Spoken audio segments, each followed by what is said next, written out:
นี่นะเฮามักนี่นะเฮามักบ่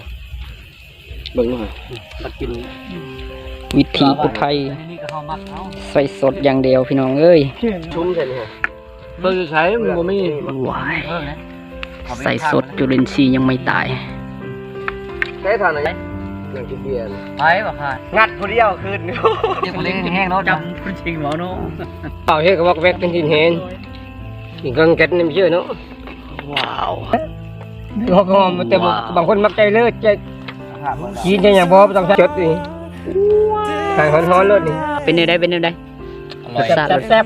แซ่บโอ้พระเจ้าจดมากสวัสดีครับผมเด็กเท้าอีแลน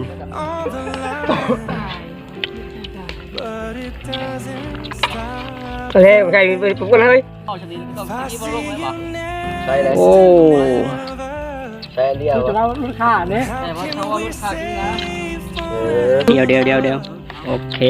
เนาะพี่น้องนะโอ้พี่น้องติดตามเดือดงัวพี่น้องเดือดคักโอเลยพี่น้องพอพี่เลยแดดเลยกันสุดยอด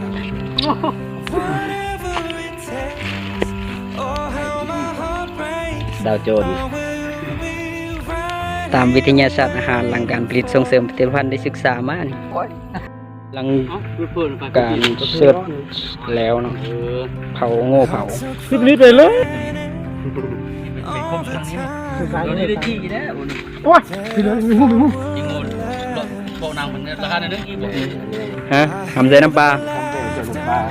แซ่บบอกตึงเชนหา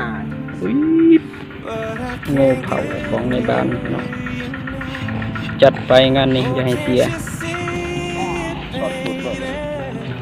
โง่เผาบ้านเจ้ามีบ่ขุดบ่หลายยันมันน้อยอ่ะเสื้อเลยบ้านสำเร็จ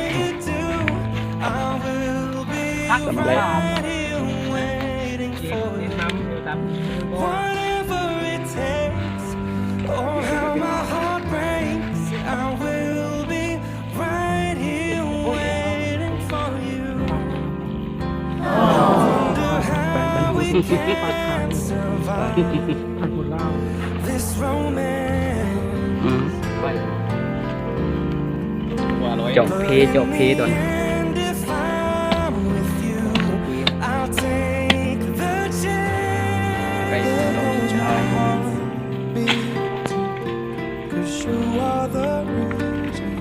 ่สุดยอด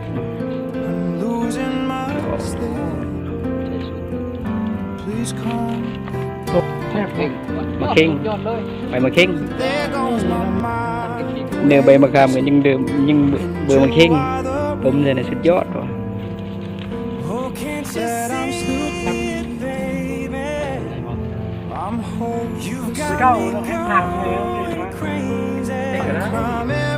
ใช้ดูบากิลุ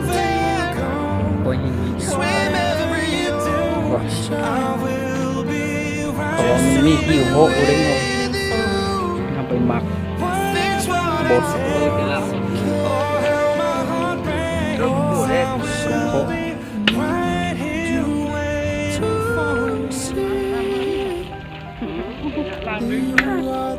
แหกสิ้นสัน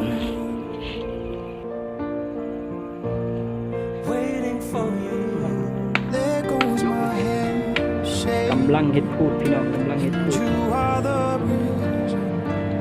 ใกล้จะจบภารกิจปีกับ30กีบไม่ก็เกิดเขาvery good กำลังก็กินข้าว